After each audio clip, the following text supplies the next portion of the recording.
ఎంతో బాధ్యత ఉన్న వారి జీవితంలో ఇంకా నా మాట వినరా ఏంటి, నా మాట వినరా ఏంటి, ఆయన రప్పించండి అంటారా ఏంటి? ఒక్క నిమిషం. వారి జీవితంలో ఎంత బాధ్యత ఉన్నా, ఎంతో బాధ్యత అక్కడ ఇచ్చిన, ఎంతో బాధ్యత. ఉద్యోగ సభలు అంటే మామూలు విషయం కాదు. దేవుడు నిర్ణయించుకున్నాడు.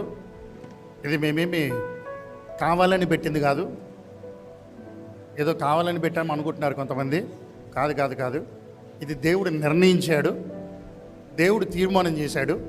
కానీ వారు ఇంత ప్రయాసలో కూడా ఈ చిన్న సంఘాన్ని ప్రేమించి మరి మనల్ని కూడా ఆదరించాలి, ప్రార్థనలో బలపరచాలి, దేవుని ప్రేమలో మనల్ని భద్రపరచాలని మనల్ని ప్రేమించి ఇక్కడికి వచ్చారు. కాబట్టి వారిని ఆహ్వానించాలి, ఘనపరచాలి.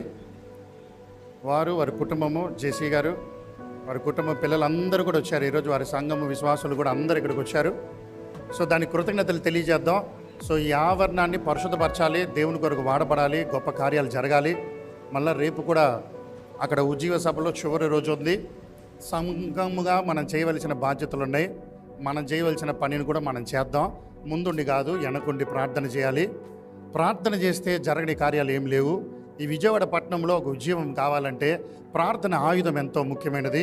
సో వీరు రాజప్రకాష్ గారు వారి సంఘంలో ఎన్నో పోరాటాలు ఉన్నా ఆత్మల కొరకు ఎలాంటి భారం ఉందో అర్థం చేసుకుందాం. భీమవరంకి వెళ్ళారు, విజయవాడకి వచ్చారు, వారి సంఘం చూసుకోరన్నట్టు చెబుతున్నారు కొంతమంది. కాదు. వారి పరిచర్య పట్ల ఎంతో భారం ఉంది. నేను అక్కడ ఇంట్లో కూర్చొని ఉండలేను, సువార్త ప్రకటించాలి. నా దేవుని పని నేను చేస్తూ ఉంటే దేవుడు ఎవరు పని చేస్తాడు? మన పని చేస్తాడు. ఆయన పని చేస్తాడు. ఈరోజు మనుషులు గొప్పల కొరకు మనం చేయట్లేదు, దేవుని గొప్ప కొరకు మనం చేస్తున్నాము. సో ఈరోజు ప్రేమించి మన దగ్గరికి వచ్చిన వలన ఈరోజు మనల్ని బలపరచాలి, మనల్ని ఆదరించాలి. మా సొంత తమ్ముడు, నేను అల్లరి చేస్తుంటే, అల్లరంటే లోకంలో జలసాలు చేస్తుంటే నాకు సాయం చేసేవారు ఆయన. అర్థం కాలే అంటే పాపములు ఎక్కడ కొట్టుకుపోతాడరా వీడు బాబు, వీడు ఎక్కడ నాశనం అయిపోతాడరా బాబు అని నాతోనే ఉంటూ భద్రపరుస్తూ ఆయన ప్రార్థన చేసేవాడు, ప్రార్థన చేయనివాడు. కానీ ఎందుకంటే ఏ తప్పు చేయాలన్నా ఇద్దరు కలిసి చేసేవాళ్ళమే.